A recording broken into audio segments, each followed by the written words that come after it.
What's going on, y'all? It's Huntsville homeboy, Big Wayne D-I-E-S-E to the airport live for an episode of Callin How I See It. You know how I do. Mr. Diesel. So, check it out. You know how I say it. I might be right. I might be wrong. I call it how I see it. But from my eyes, I think it's a new day in the AFC East. I think the days of the Patriots just going there year in, year out, year in, year out. I think it's over with this year. And I think just looking at Tom Brady, Tom Brady has looked mighty suspect this past just going by this past year. Just going by this past year. It's a lot of them throws he was making, he can't really make no more. You know what I mean? He depended on Gronk a lot in the Super Bowl, and he might be in good shape. But just because you in shape don't necessarily mean you can do all the things you necessarily be able to used to do. Now, I ain't ever been in my 40s, but I'm going to go out on a limb and say the things I can do now and in my 20s, in my teenage years, I may not be able to do them in my 40s. I don't know. We'll see. But I'm going to go on a limb and say no. I damn sure wouldn't be able to play football in my 40s. That's for sure. But anyway, I think he's going to regress. And he ain't got Gronk no more.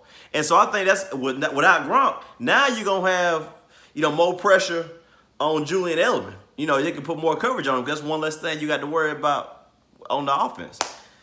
And I don't think Sony Michel's going to be I don't think he's going to change life for him like that. And then rough defenses gave Tom Brady trouble as it was already. Historically speaking, they just gave him trouble already. And you put all that in,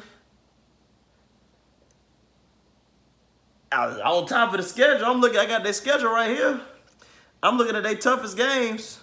Pittsburgh, that's a loss to me. Philly, that's definitely a loss. The Chiefs and the Browns. And that's when they get Kareem Hunt back. Because that's week 8. And that's the week he can come back, I believe. So that's with Kareem Hunt. So I got the Patriots 7-9 this year. I got them 7-9 this year. And a new king, I got the Jets, man. I got the New York Jets. Jets, Jets. Yes, I do. Why? Because I'm looking at what they did in the offseason. Number one, Sam Darnold's getting better. He getting better, all right? So he's improving. On top of them getting Ryan Khalil from Carolina, came out of retirement to play with the boy. So that tells me something that he might know something that we don't see or don't know. He coming out of retirement to play with him. Then you got Le'Veon Bell who done came back, who rested a whole year's of rest. And last seen, I don't care what nobody say, he was the best running back when he was playing last. They getting him back. And they got C.J. Mosley. Now, they lost Avery Williamson, which didn't have to happen, them preseason injury. I don't even know why he was playing. But they still going to be straight. And they got Jamal Adams, a good safety, a good one. I got the Jets 8-8.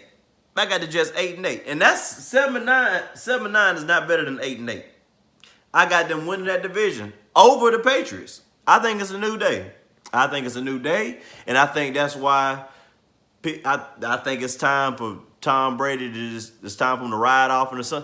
Look, in the Batman movie in Dark Knight, Joker say, you either die a hero or you live long enough to see yourself a villain. Now, I'm not saying everybody I guess people hate Tom Brady as it is. But I think the legendary Tom Brady that we saw is not going to be how he ride out. You remember how Peyton Manning was them last golden twilight years? I think we're going to see something like that. That's what I believe we getting ready to see. And it's going to be an ugly sight. Now, some people are going to love to see Tom Brady suffer because, it's them Patriot haters out there. And some people it's gonna be ugly to see, regardless of what side you're on. It's gonna be ugly. Now he'll have some moments, he'll have some shining moments, but I don't think he's gonna outshine the Jets. I don't think he's gonna outshine them. It's almost like y'all remember in Rocky 3, like in the beginning, where Rocky he was sitting there taking pictures and he riding on the beach and taking fighting Hulk Hogan. Oh, excuse me, Thunder Lips. And he's sitting there, you know, kissing on homegirl Adrian, and he riding motorcycles, and he already taking pictures with statues and everything. Meanwhile, Clubber Lang out there in the grit and the grime and the dungeons, you know, fighting and running up and down with his little tank top on, swinging uppercuts, knocking everybody out the ring, eating rat poison and bricks, just pumping lead and iron, getting swole, just ready, hoping for his opportunity, because he knows rising through the ranks, he finna come get Rocky Balboa, and he coming for that ass. So I think that's what the Jets is doing. I think that's what the Jets been doing. They tired of getting stepped on by the Patriots year in, year out. They sick of that. And you get, look, it's on so long somebody can just take their head getting peeled back year in and year out. You know what I mean? So with all that in mind, all that pent-up animosity, now, Sam Darnold ain't been a part of that, but the Jets organization has been, and they have been reminded of what's been going on. And some of them done synced it, all right? And with all that, I think the Jets going to go on to take this division. New King in the AFC South. Huh? Now, I might be right about that. I might be wrong. I don't know. I'm just calling it how I see it. What y'all think? Y'all take it easy.